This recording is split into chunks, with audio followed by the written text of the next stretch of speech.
Need Matt here. Good, Kyle. You know what time it is. Me and Matt's lights through the night. Daniel's got the size. Wheels of fury on the ground. Engine roaring in the sound. Feel the power, let it rise. With the battle in our eyes. Wheels of fury rolling strong. Together we will carry on.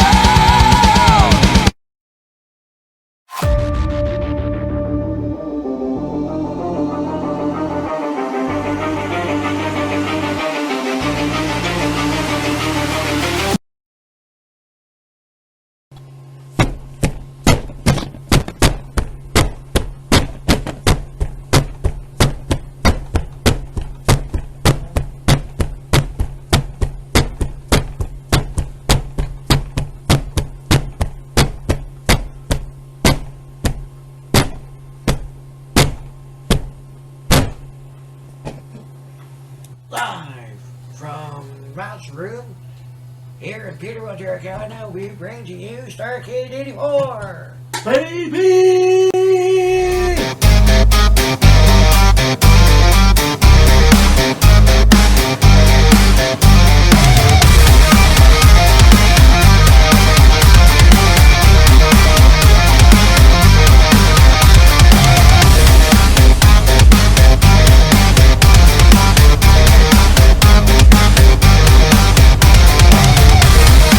The second installment of Look Back at Year Series 1984.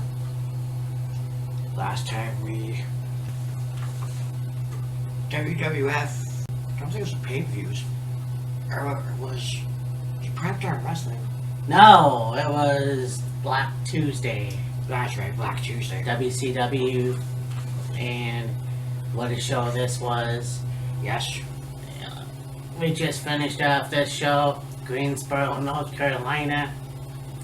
That's And- a place that the NWA went to many times. Yeah. Greensboro Coliseum, Greensboro, North Carolina.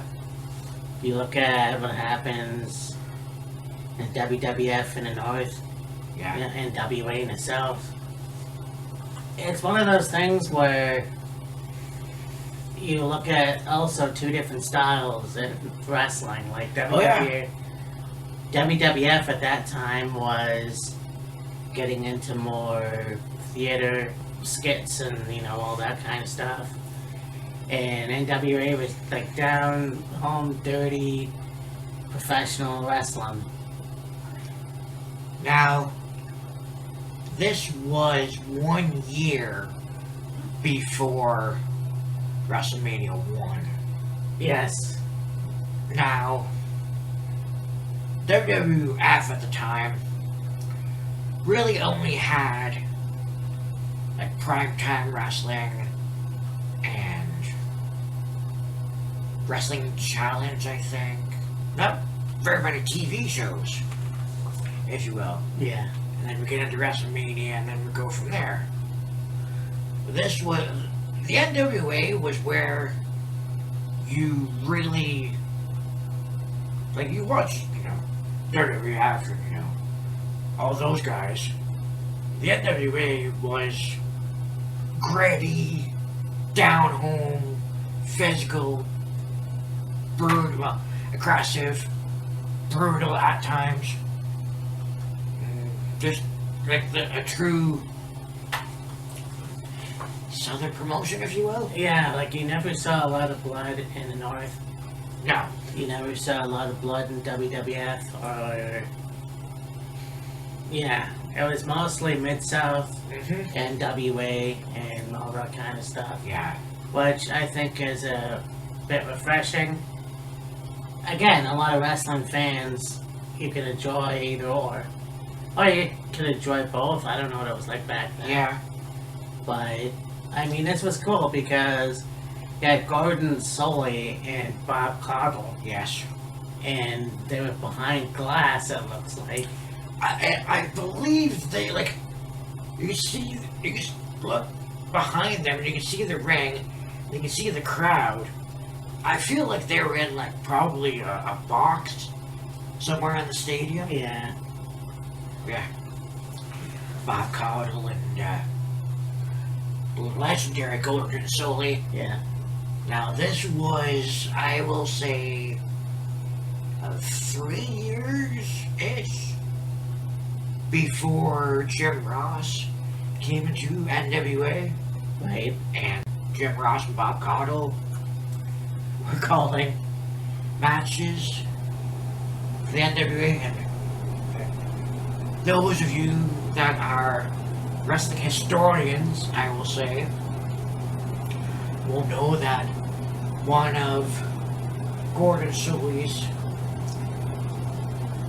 most famous calls was a suplex. He called a suplex a suplex. Yep.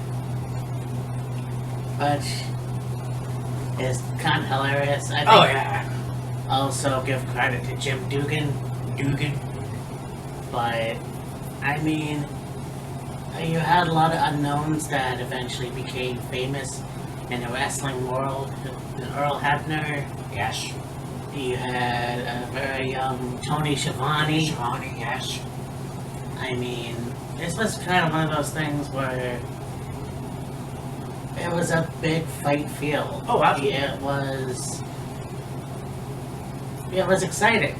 And unfortunately, we kind of lost that.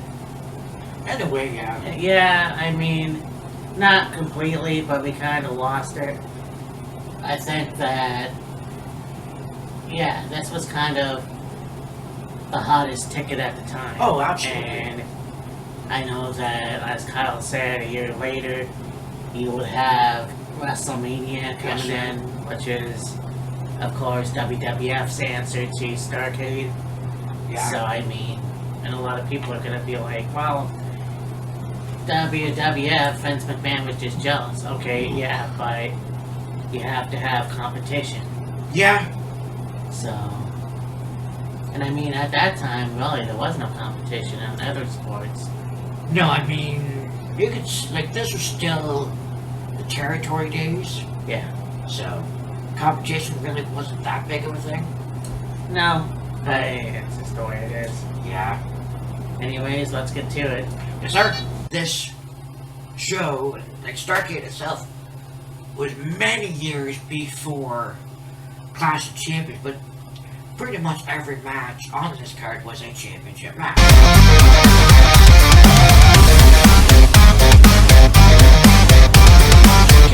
Off with World Junior Heavyweight Champion. I didn't realize I had a Junior Heavyweight title. Anyways, Danny Brown taking on Mike Davis. Yeah, this was a very good match. I mean, a lot of back and forth, a lot of amazing holds. Like, you see a lot of wrestling matches that do a lot of fancy shit nowadays. But these two guys just, basically it was a clinic. Pretty much, yeah. But, yeah. I will say this match, in my opinion, was fairly slow. Yeah. But I mean, it was ultimately Danny that claimed the junior heavyweight title over Mike Davis. Yeah. And now, we go on to this match. We've got Brian Adidas versus Mr. Ito. Yes. This was interesting too. I think we've seen Mr. Ito before, Possibly. but this was a good match. And Brian ended up going over. Yep, Brian ended up winning this match in a very quick fashion.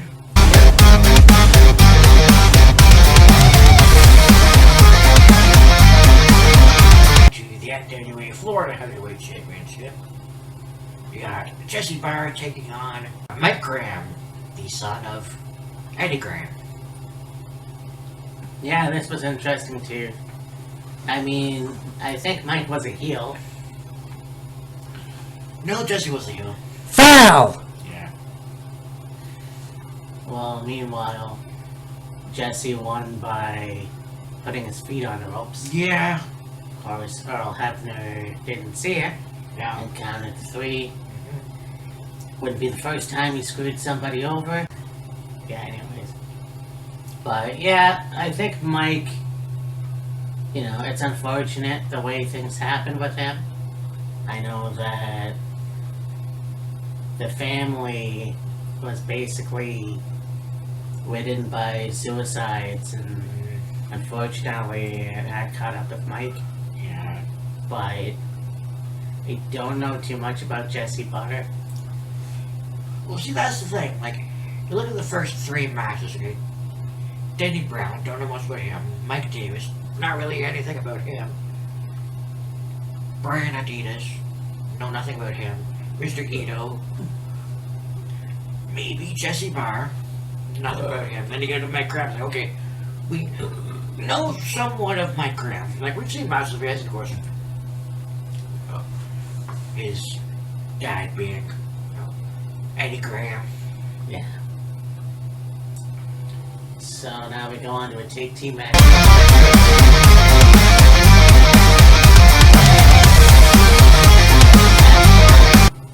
And Buzz Tyler versus the Zambuca Boys. Zambuca. Zambui Express. Yeah. Foul! Team of Elijah Akeem and Kareem Muhammad. Of course, we know Assassin 1. Don't know too much about Buzz Tyler. Yeah. And Zambuca Express. Wow, what an interesting tag team. Yeah, 2 big boys. I mean, 2 guys that could have easily went to the WWF I suppose, yeah. at some point. I mean, they look fairly young. Yeah. Well, one of them did, but yeah, this was a pretty good match, and you thought maybe they could have won, but yeah, Assassin won and Buzz Tyler won. Yes. That rhymes, so it must be true.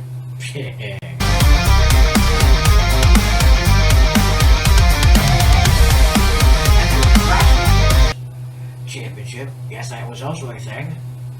As Raging Bull, Manny Fernandez took on Blackbird. Yeah, there was really no title No. or a trophy or anything like that, No. but yeah, this was a pretty cool match. Actually, this was a very good match. Yes. And I mean, they beat the piss out of each other. Oh, yeah, absolutely. But yeah, you would think that Blackbird would win. I mean, the guy was built like a brick shit house. Yes. Of course, managed by JJ. No. Yeah, managed by JJ Dillon. Yeah. JJ Dillon managed quite a number of people in this card. Yeah, he was the Bobby Heenan of NWA. Oh, yeah. But yeah, like I said, these 2 beat the piss out of each other. But yeah, Manny Hernandez ended up getting the win. Manny Fernandez. Yeah. Yes.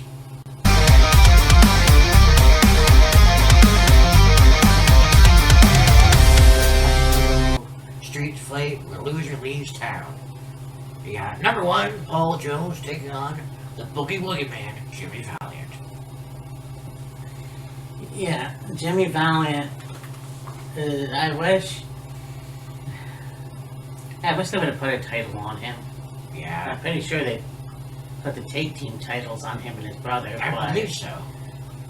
someone who could have easily been a good NWA champion, I'm sure. Guy had charisma, he had, well, whatever Michael A. Hayes had, right? I don't Oh know. yeah, basically.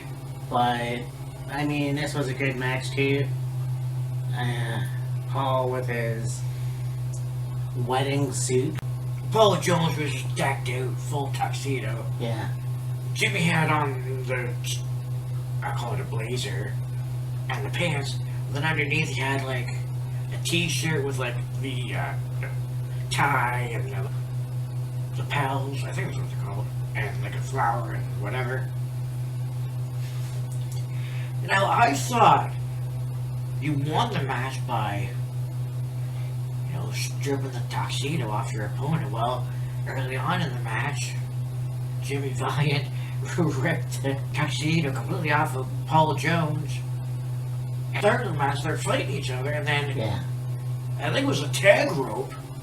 Jimmy put around Paul Jones' neck, tied it to the ropes, and then he's beating up on Paul Jones and wailing away on him, and then he started, ripping off the tuxedo, stripped him down to his skimpies. Yeah. But then that wasn't the end of the match. And it's like, okay, and then, J.J. Dillon, once again, getting involved. Yeah. Knocking out Jimmy with whatever the fuck it was. Paul Jones won. Yeah, kinda don't know what the hell. I feel like that was when heels were actual heels. They weren't liked, they weren't cool. Fans just wanted to see them get the dog shit beat out of them. Yeah. So, but yeah, I definitely thought a tuxedo match was different, but obviously this wasn't. Yeah, like it was built as a street fight too. You think, oh, there'd be weapons involved and chairs and whatever. Then you win by, stripping your opponent of his tuxedo. Well, apparently not. Shit. Anyways.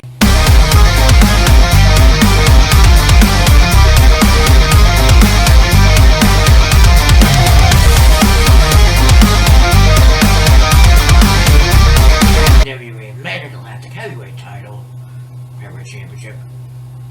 Cowboy Ron Bass taking on Dirty Dick Slater. Yeah, this was cool. Ron Bass is, again, one of the best wrestlers of this time. I go way back to the 60s. It was a good match, too. Ron Bass got the upper hand. Yeah. And, as Kyle said, of course, Dirty Dick got tangled up, or tied up in the ropes, and which is an interesting move in itself. I think this is where the referee got knocked out. Ron's got Dick in the corner. And he's pounding away on him. And then Dick reverses. And then he's throwing punches at Ron. The referee's, hey, break that out of the corner, open up the hand, whatever. Dick just grabs the referee, throws him, and essentially out of the ring, and he's still beating up Ron Bass. Had a couple of pin attempts on him, and the referee was like, nope, you're disqualified. Yeah, put your hands on me. I was like, well, yeah. I remember seeing that, but then I'm like, what the hell? Why is he disqualified? And then they showed a replay, and I'm like, oh yeah, that's right. Fuck.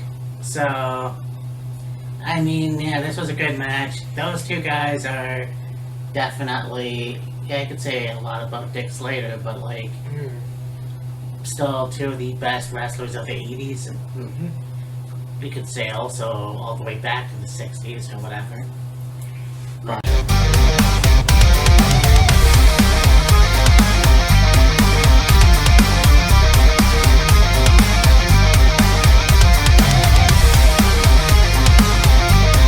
and they got another tag team match, player.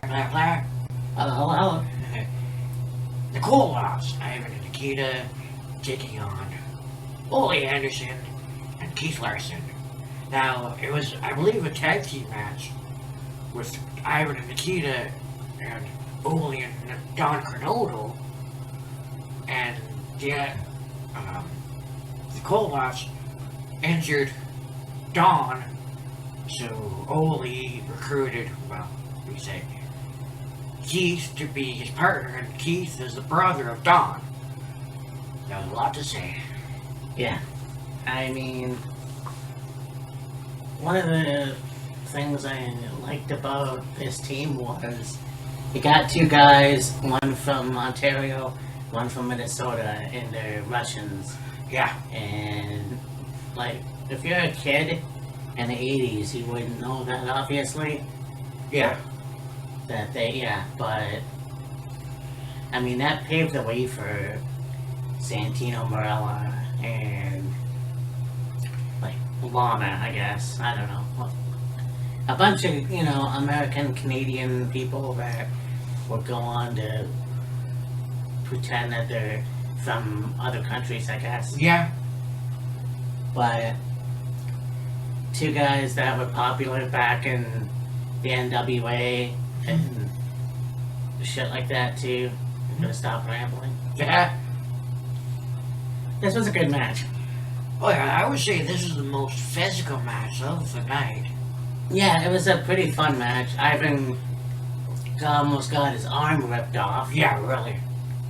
But Majority of the match, Ole and Keith were working over Ivan and working over his arm. And, yeah. Ultimately, the Cold-Offs ended up winning, though. somehow, yeah. Yeah. Like Nikita did get involved. But yeah, they ended up winning, and then what's his name? Don Cornell. Well, yeah, it looked like Ivan and Nikita were gonna, like, it was Ivan was coming off the top rope with the chain. He's gonna hit Keith in the throat, I think, or whatever. And, you know, Don was ringside. He was on crutches and he got a neck brace on, and he gets in the ring and he starts swinging that crutch like he's a Louisville Slugger and taking out the cops. I feel like him and Ole, they were real brothers, weren't they? I don't believe so. Because they looked alike. They looked a lot alike. They looked quite a bit alike. They looked more alike than like Ole and Arn. Yeah. But yeah, whatever came of that match, I'm not sure.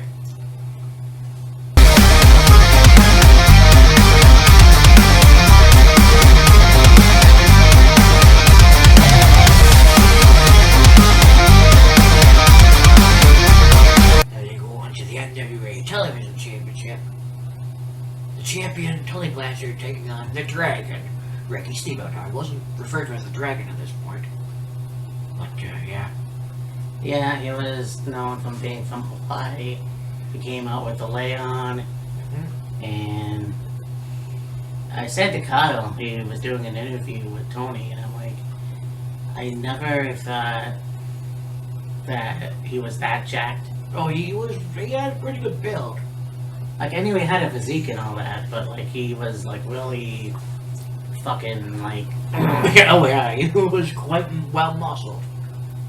so. And of course, Tully, one of the Four Horsemen. Now, there was really no mention of the Four Horsemen. I believe this was pre-Four Horsemen. Oh, okay. Because this was 84, and I don't think the Four Horsemen became a team until, like, 86. yeah, 86, so like 2 years later. Yeah. But, yeah, I mean, that was a real physical match. Oh, yeah. And, yeah, Tully ended up retaining. Yep. And we go on to the NWA United States.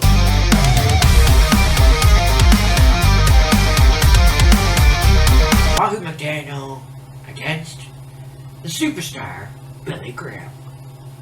Now, this was much later on in Superstar's career. He had the bald head. He was in shape, but not nearly as jacked as he was, back in the 70s. Yeah. They had a real chip on his shoulder around this time, I think.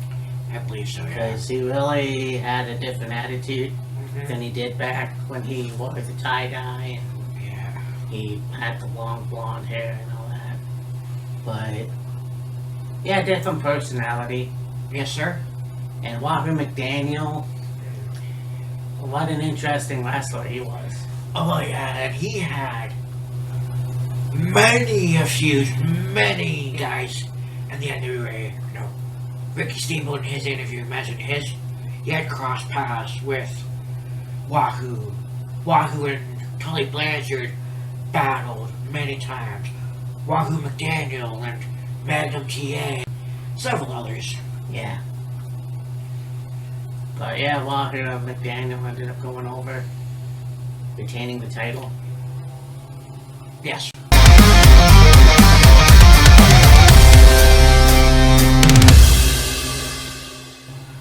And your main event of the evening for the NWA World Heavyweight Championship, $1 million on the line.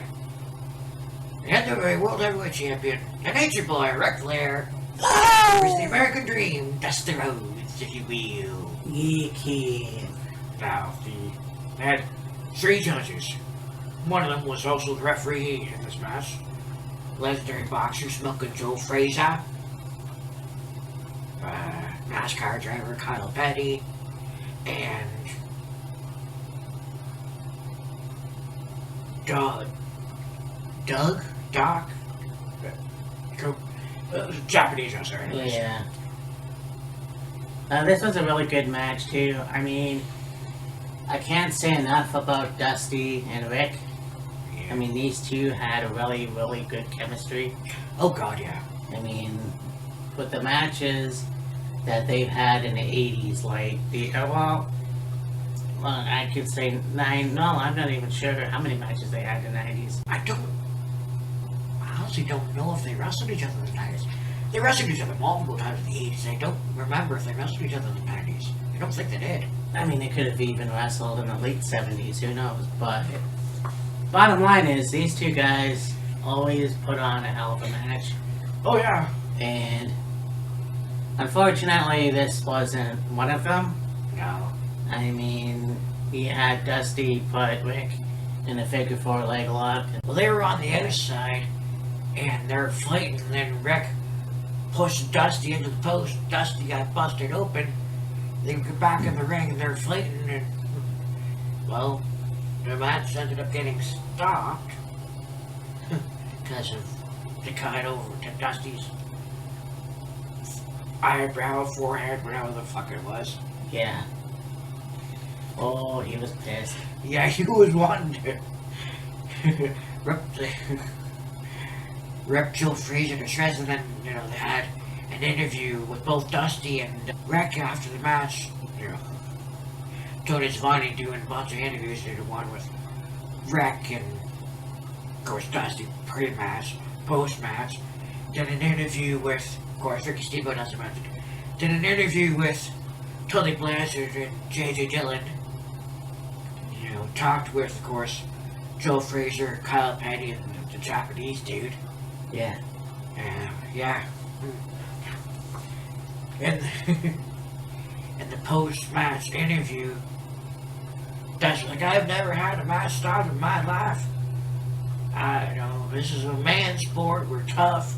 We can take pain. We can take the, you know, bleeding and whatever. And it's like, Joe Frazier, you better be in the ring in good shape, because when I find you, brother, it's all a dog combo. Didn't say those exact words, but he was pissed until stopped the match. And Dusty says he'll spiel, and he stops talking. Okay, end of the promo. There's a hesitation, and then you see Dusty push your voice, get out! And I'm thinking, yeah, when Dusty stopped talking, that should have been Tony's cue to wrap it up.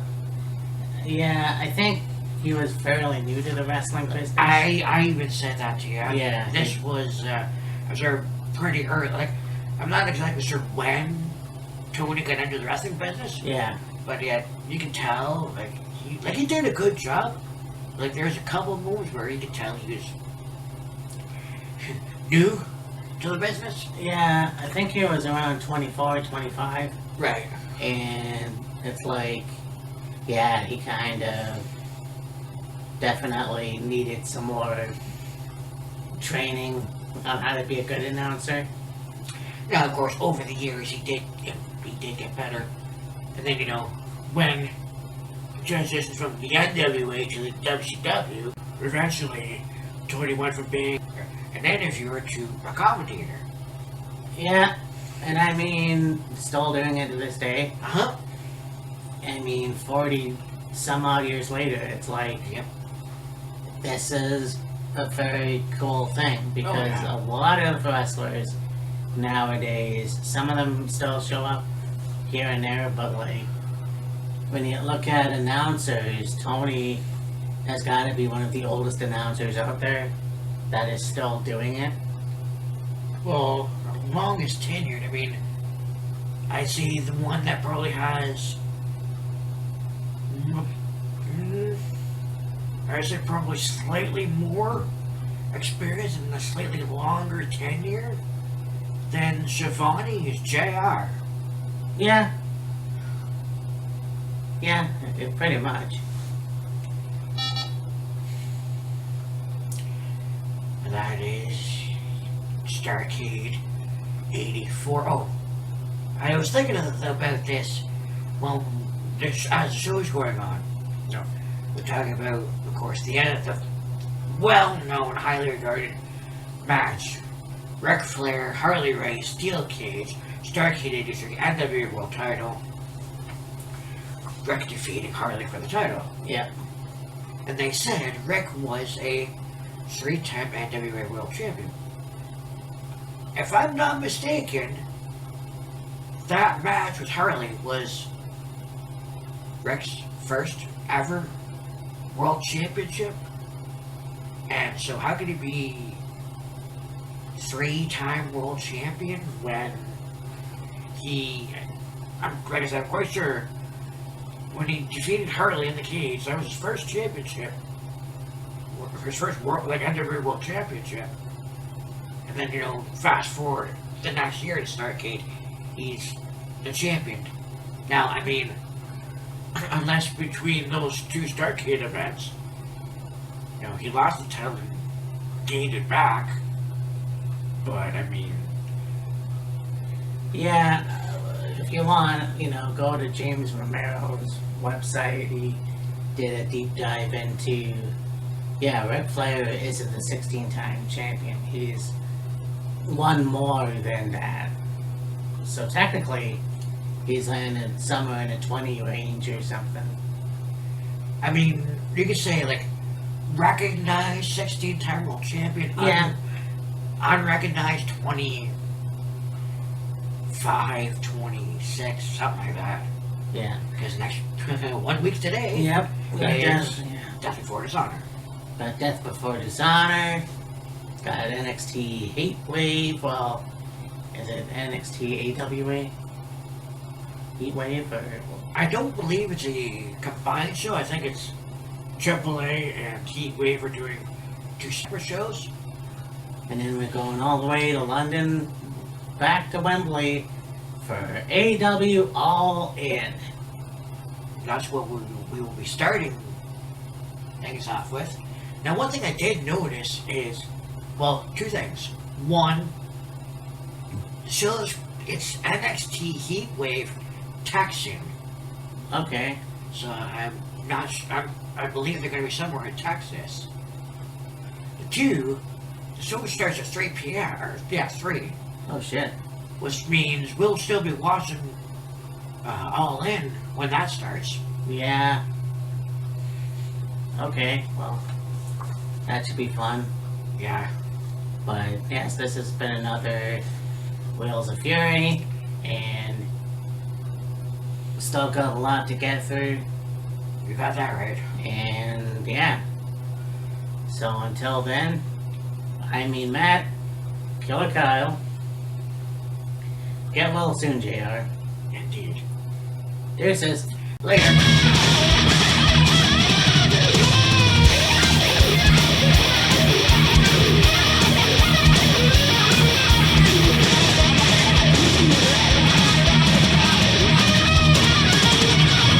Matching heart, it's a bright spring.